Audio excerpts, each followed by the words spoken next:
Welcome to Meldon Law and Friends. I'm Jeffrey Meldon, founder and attorney at Meldon Law. It's our great privilege to have you join us today. We've got a great show. The athletic director for the University of Florida, Scott Stricklin, is here with us at Spurrier's Gridiron Grill, and we're going to have a great show. You're going to learn all about the ins and outs of Gator athletics today. So thank you very much for joining us. Couple things I want to tell you about. November 11th is Veterans Day. And we want to give thanks to all of our veterans. As a matter of fact, Meldon Law is sponsoring a event for veterans at Homestead Park in Williston from 10 a.m. to 5 p.m. It's a free event. There's going to be lots of entertainment and gifts and food and all kinds of stuff going on. So join us there. The holidays are approaching rapidly. Thanksgiving and Christmas and New Year's and all the other holidays. And Meldon Law always gives away some free gift cards for restaurants. We've been giving away $25 gift cards for Harry's Bar and Grill, which has locations in Gainesville, Ocala, and 3 or 4 other locations. So if you want to get a free gift card, all you have to do is sign up for our newsletter, and you will be a recipient of the newsletter as soon as it gets in. You enter the contest, and we're going to give away as many as 400 gift cards this year to help promote all the great clients and folks that have helped us out through the years. A couple other things is Meldon Law has 3 main offices: Gainesville, Ocala, Lake City, and we are here to serve you. We've been in the community since 1971. We help folks that have been injured in different kinds of accidents, both car and other accidents, and we want to let you know that it's free to give us a call. We'll give you an opinion, let you know what we think about your case, and if we can help you, we'll be glad to do it. There's no fee unless you win. So those are a few really important things. We're going to be here all through the holidays, helping to celebrate the successes of our community and all the wonderful things going on. So we'll let you know next week more about what's going on. We're going to take a short break now and get together with Scott Stricklin from the University of Florida, where he's the athletic director, and we'll go from there. We'll be back in just a few minutes on Meldon Law and Friends. Thursday, November the 16th, come celebrate the release of our Spurrier's Gridiron Grill Lugo's Risky Rum. This exclusive release features a special spread of our farm-to-table food, rum cocktails, raffles, and a meet and greet with me. Each ticket includes a bottle of Spurrier's Single Barrel Select Risky Rum. And I'll sign the bottle if you'd like. So get your ticket before they sell out at spurriers.com.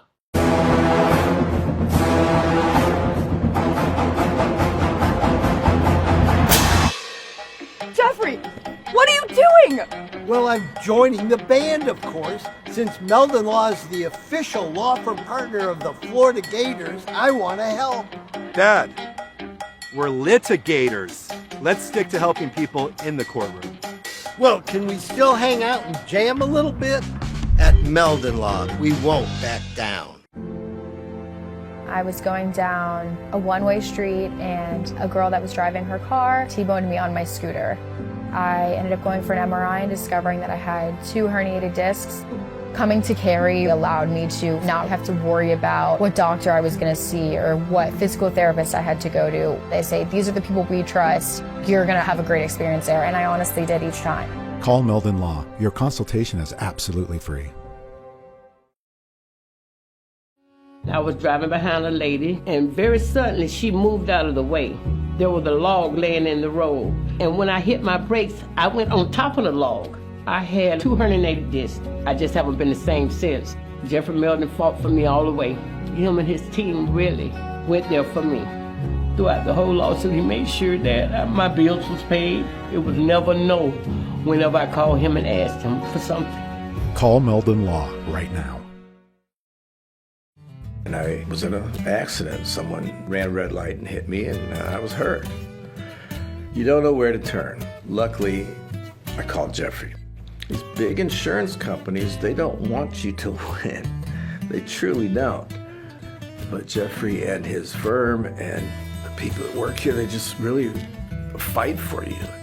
You call the law offices of Jeffrey Meldon, because you're going to need help, and they will help you. Call Meldon Law right now. Hey, Sammy, look who's there. Say hi. Hey!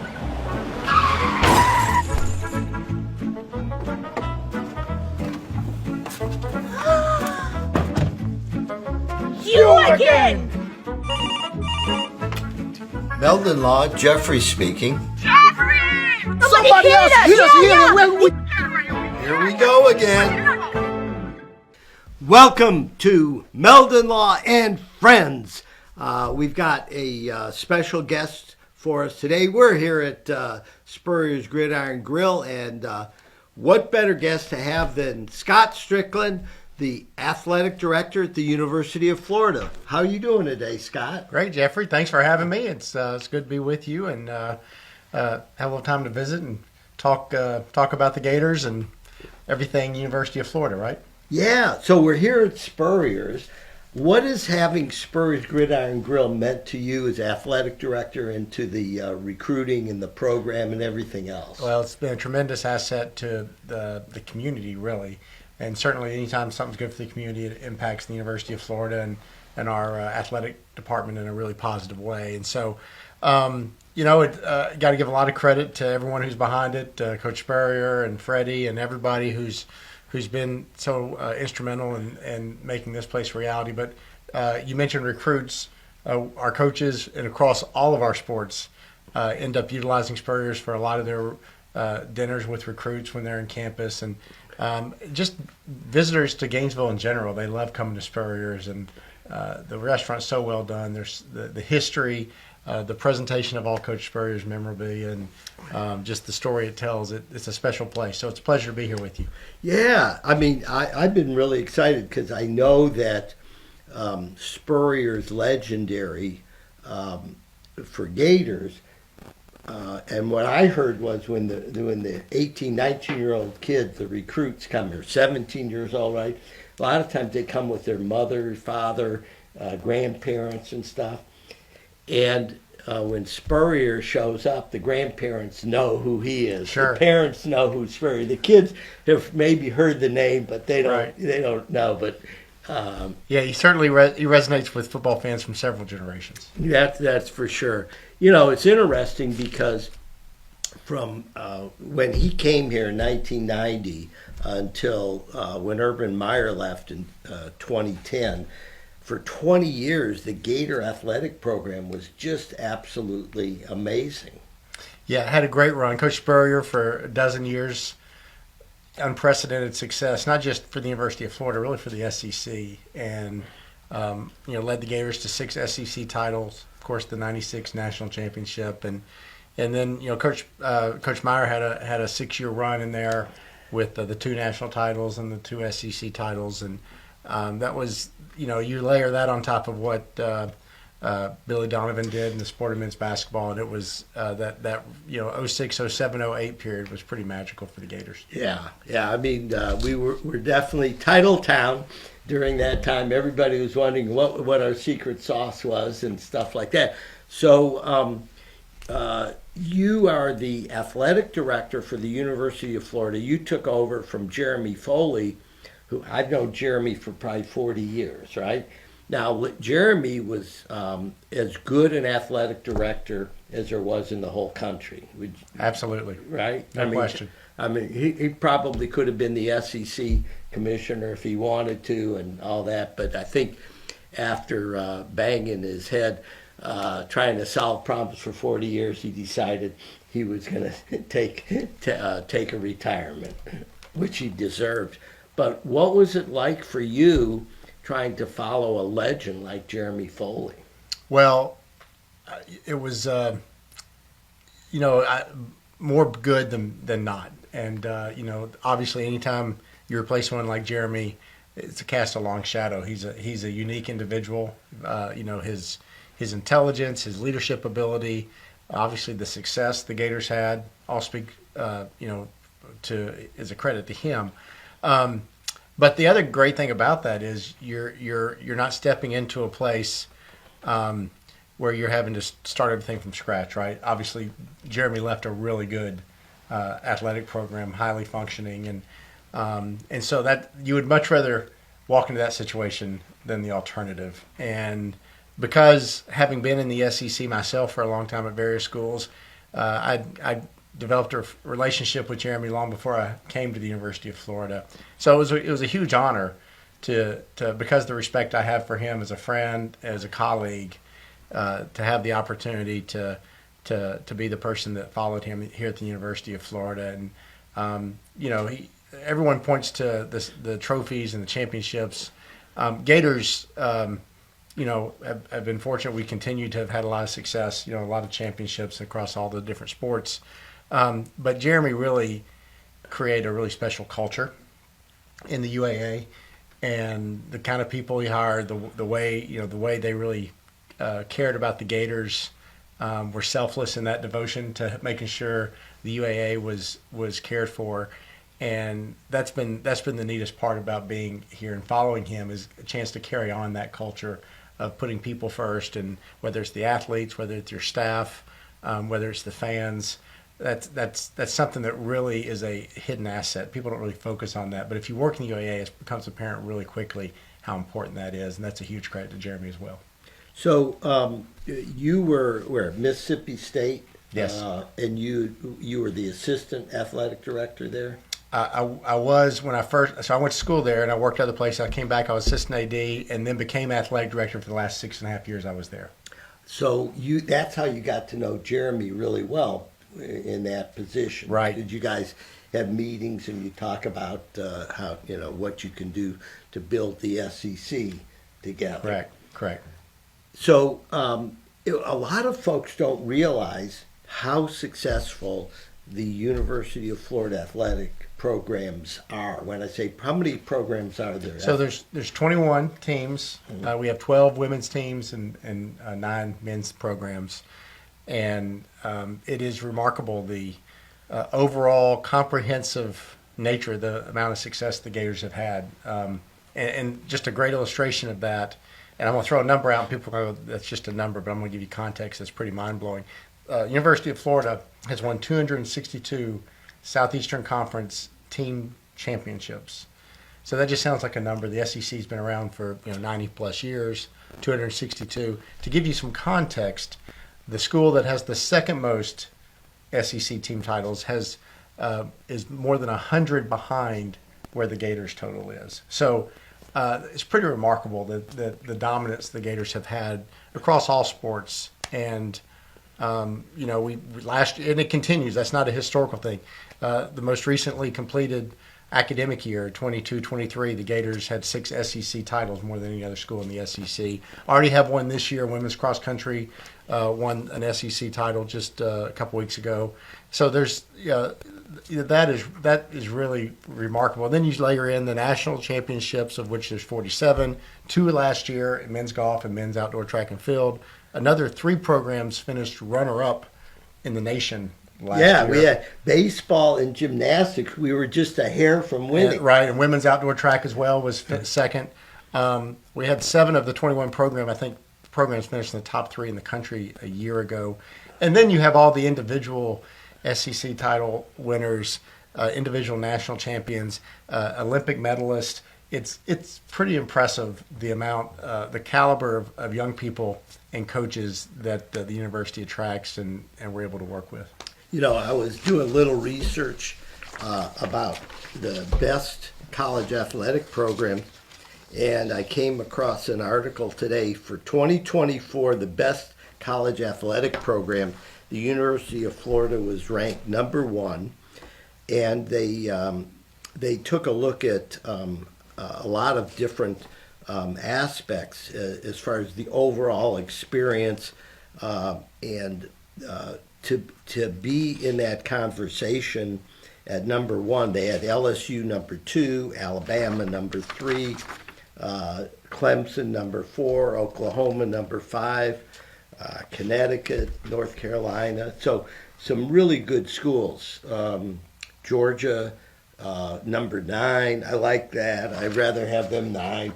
How did Georgia get so good at football? How did they, all of a sudden, 6 or 7 years ago, they started to, build this program. How did they do that? That's a great question. I obviously I wasn't there. It's hard, I can see from the outside. They have invested in continuity. Coach Rick was there for a long, long time and had good teams, right? They won the SEC a few times and were consistently good, had really developed a great base of talent. And then when Coach Smart came in, it appears that they just were able to kind of build off of that.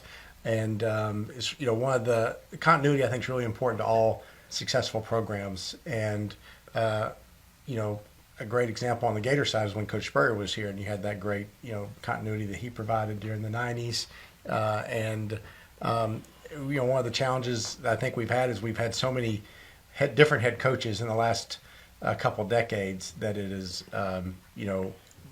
part of the process we're going through now is to try to build back up with Coach Napier some consistency and continuity so we can be in that same conversation. It's interesting because Jeremy Foley, he brought in some really good coaches, but even somebody who was, the top athletic director in the country, arguably, right? When he brought in Muschamp, right? He Muschamp, I think Texas wanted him, and a lot of big programs were after him. They knew a little bit about him, and he was certainly a genius as far as defense. But the knock on him was he wasn't recruiting the best offensive caliber players, or whatever. So it kind of interests me where, you have somebody with Jeremy's talent, he brings in Muschamp, and for some reason, our program didn't take off the way we expected it to. Well, hiring staff really at any level, especially high-profile leaders, there's no guarantees, right? It's and you look at the NFL draft, how many of their first-round draft picks you never hear from, right? And they spend a lot of time and money, and they do all the evaluations. Sometimes you get it right, and sometimes you don't. And so Jeremy certainly hired a lot of really good coaches and had a great eye for that. But, sometimes you hire people you think are going to work, and it looks like everything's going to fit, and it doesn't work out that way. And then other times, you go through the same process and end up someone and they end up winning championships. And so a lot of times, you don't know everything. You can't tell the future, but there are certain traits you look for. You look for intelligence. You look for the kind of people they are, the kind of character they have, the work ethic, how they are as a leader. Are they organized? Do they have a plan? Can they recruit? To me, there's 3 things that head coaches have to do to be successful. Number 1, they have to attract the right people, whether that's recruits, whether that's staff. Number 2, they have to have the ability to lead that group, and that's not as easy as it sounds, but they got to build culture, accountability, direction, provide direction. And then the third thing is they've got to put them in that group of people in the best position strategically to be successful. And all 3 of them are important. To be a championship coach, you got to be able to do all 3. You have to attract talent, you have to lead the talent, and you have to put them in position to be successful. You have to do all 3 of those well to win championships. But those first, I don't care how good you are at that third piece, how good you are at the strategic part of it. If you're not good at those first 2, the third's not going to matter. If you don't have great players, and if you don't have the ability to lead them and direct them and get them all pull in the same direction, that third part's not going to matter. Now, if you can do all 3, you're going to have a chance to be really special. And we have a number of those coaches at the UAA. Yeah. Now, as an athletic director, I had talked with Jeremy about this years ago, but you always have a file cabinet for every sport, right, of potential coaches down, in the future if something you decide to make a change. Yeah, you keep up with, I would say the market or, who would be out there. You're not active doing that, but we have on our staff, the way our structure is set up, every one of our sports has a member of our administrative team that's kind of their supervisor that oversees them. And so in the sport of baseball, Chip Howard, who's been here for a long time, is the sport administrator helps make sure that Coach O'Sullivan has all the resources and direction and support he needs.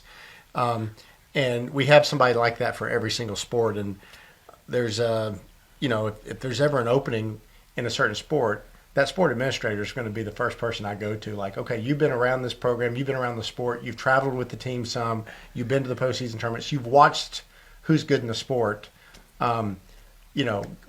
Who's out there that you think fits for the University of Florida and for the Gators. So you start with that, but then obviously you do a lot of your own homework and develop a pool of people. And there's a lot of great coaches out there. There's a couple of things to remember. Not every coach is looking to leave where they are, number one. And so it's not like going down to Best Buy and buying a brand new TV. You can you have total say as a buyer. TV has no say whether they come along or not. Mm-hmm. It's not like that with coaches. The coaches obviously have a say. The second part is every school is different and has different strengths and different challenges, and this place is not for everybody. And so finding someone who's a fit culturally, who's a fit from a competitive standpoint. It's the pool. Even though you might have a lot of names, you start really winnowing it down. The pool is a lot more shallow than people probably would think once you get into it. Right. I mean, you're coming into a big time program that maybe it's always in the top 5 in the country. So you got to have somebody who can handle that kind of caliber and the expectations that come with the job. The hardest part of my job has been letting go of people, firing them, right? I always have to prepare myself for that because I'm friends with them, right? How do you prepare yourself when you have to change coaches? That's obviously probably the least favorite part of any leader's job is when you have to tell somebody they're not going to be able to continue to do the thing that they've been doing, assuming they want to continue doing it. So, my belief is usually when you're in that situation, there's somewhere else that person's supposed to be, and it's not in their current role. And so, in a way, you're trying to, as empathetically as possible, let them know that they're not going to be able to continue what they're doing, and also let them know, hey, I'm here to help in any way I can. I care about you, appreciate everything you've done, I care about you as a person. But I don't know, it never gets easy, right? Anyone who says they enjoy letting people go, there's something wrong with that person. No, I have to psych myself. Oh, it's the worst. It's the worst. I almost cry, Yeah, it's tough. The good thing is that at Meldon Law, we've really focused in on building team culture, just like you do.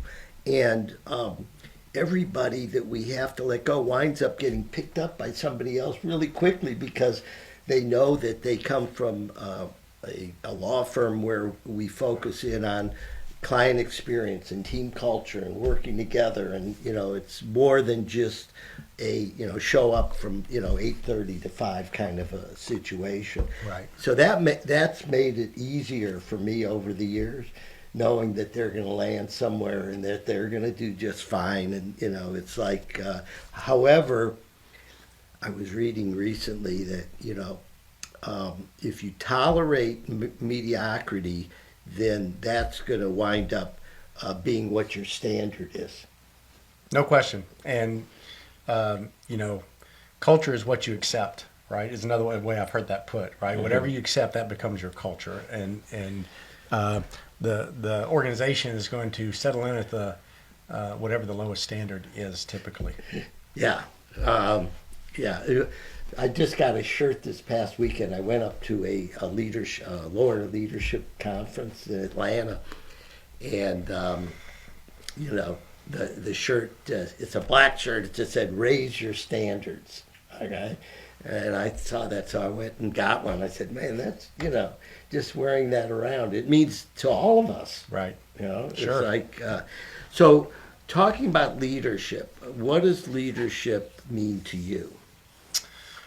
Leadership is putting the needs of whatever group you're leading, whether it's the organization or the people in the organization, putting them above yourself and making sure that their goals or the organization's goals become a focal point of what you're all trying to accomplish. I think I love the concept of servant leadership. So the great example of someone, a leader sacrificing for the good of the overall organization or the people that they're serving. And so that's really important to me. And you look at that a lot of different ways, but it's making sure that the people on the team are a priority. And I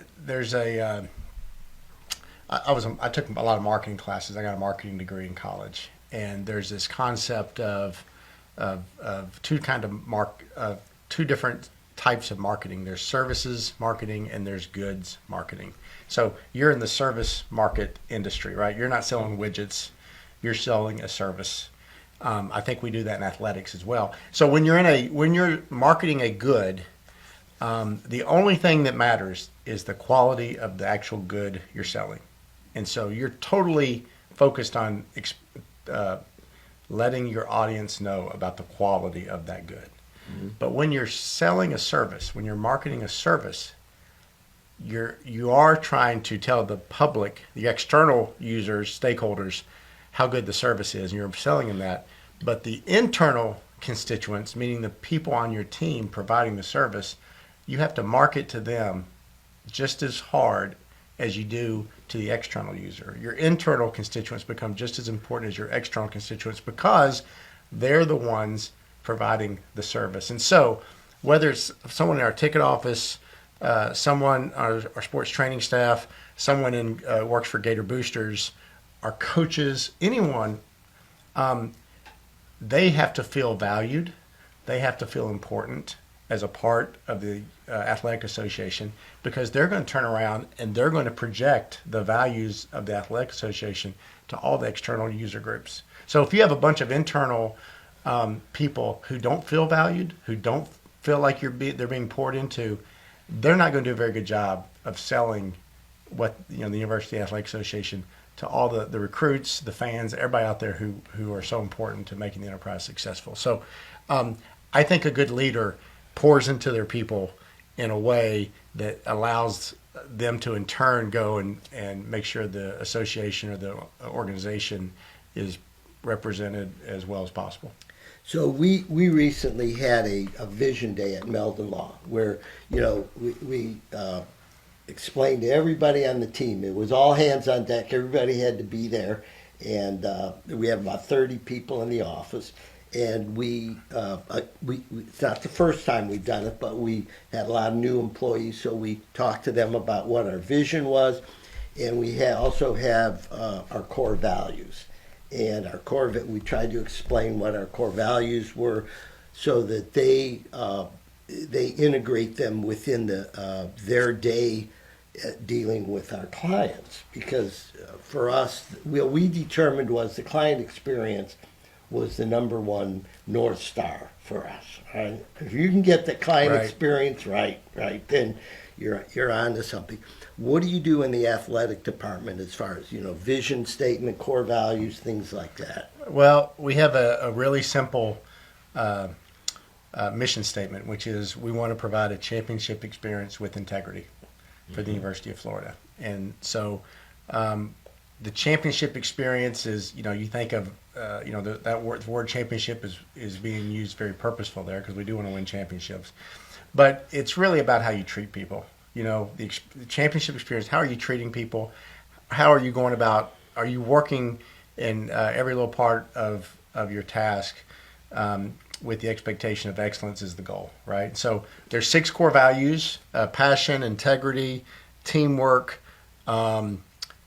excellence, innovation, and respect. So 6 core values for the University Athletic Association, all in support of that goal and mission of providing a championship experience with integrity.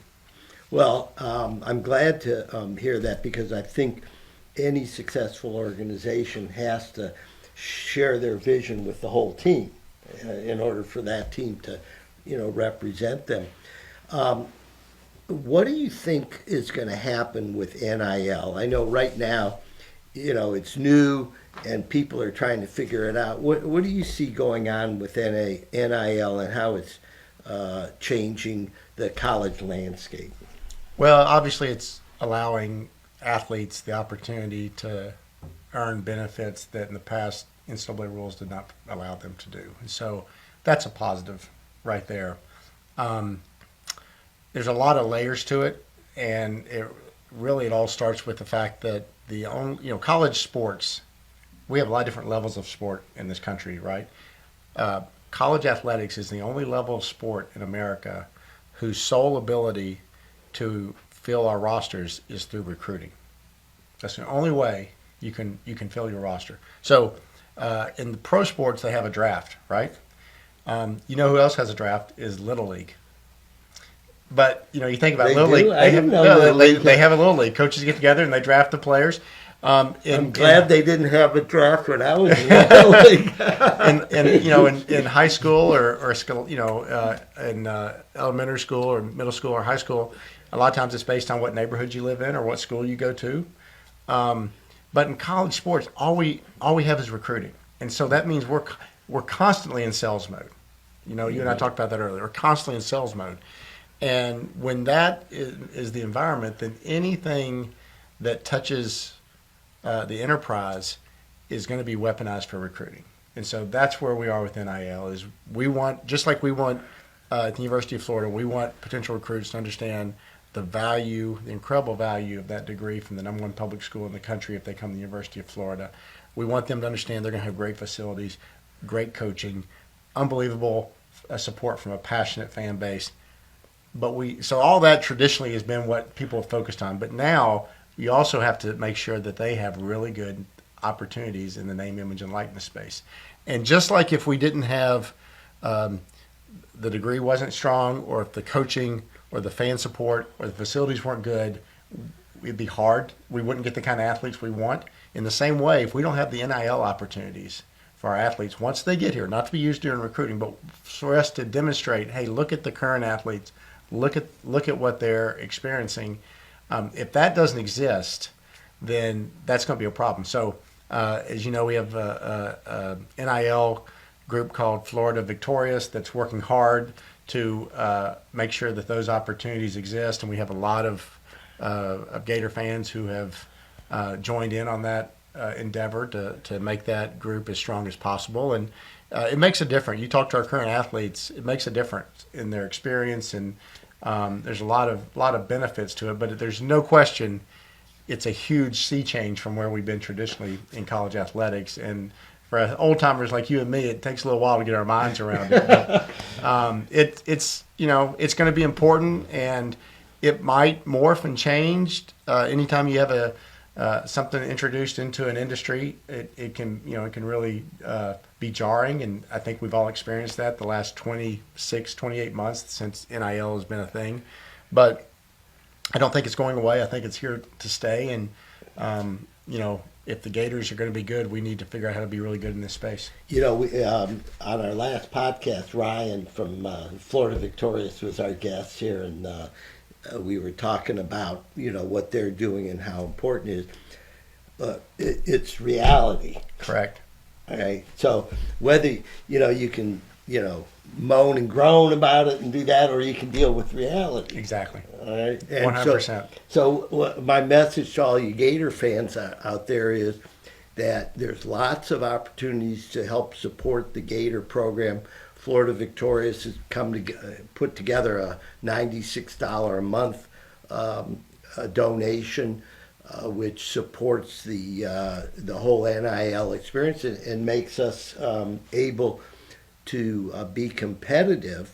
And look, NIL, I always felt like back in 06 and 07, Al Horford and Joe Kim Noah were running Gainesville, right? Midtown, downtown. When they showed up, they had like a posse with them, but their families had money, and they were able to, come downtown and go to Dragonfly Restaurant and go here and there.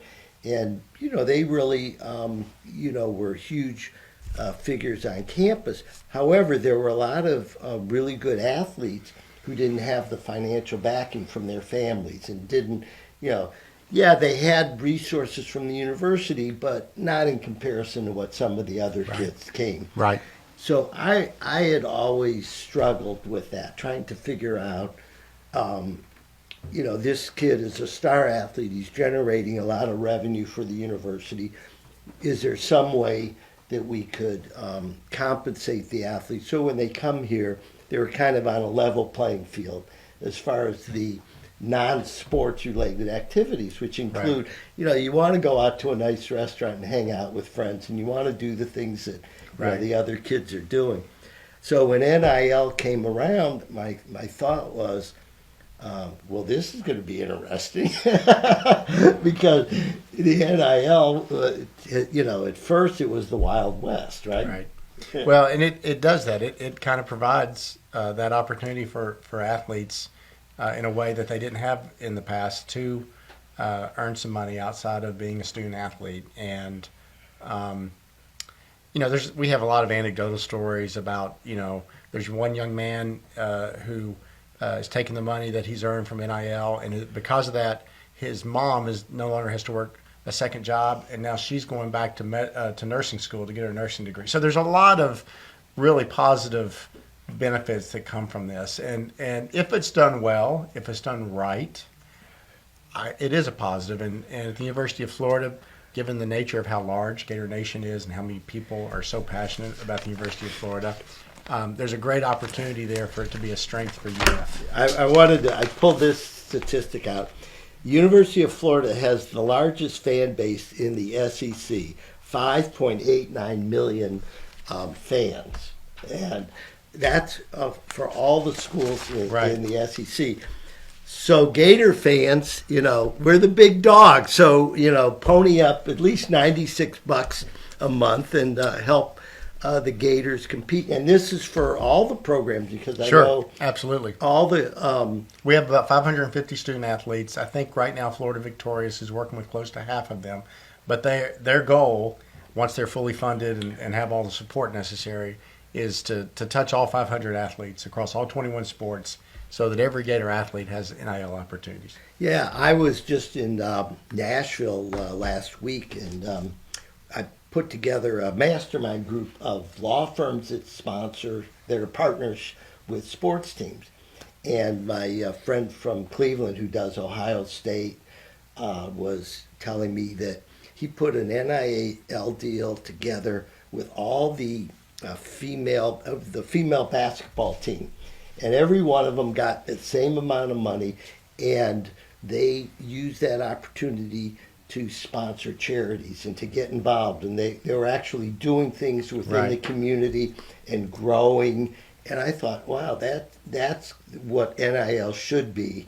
Certainly there's going to be some star athletes that it's strictly, they're focusing in on the money. However, I think we have a responsibility as leaders to direct them not only to earn the money that NIL provides, but to assume the responsibility that comes with that. Yeah, we there's one of the great things the UAA does that we don't talk a lot about is we spend a lot of time with life skills programs for all of our athletes. So whether it's financial literacy or learning how to manage your finances, resume building and internships, and there's so many other things in addition to the community service opportunities that we do, because it is really important. It's not just about going to class and playing sports and practicing and all that. It's we're hopefully creating leaders for life that one day, no matter how great an athlete they are, there's going to come a day where they're not playing sports anymore,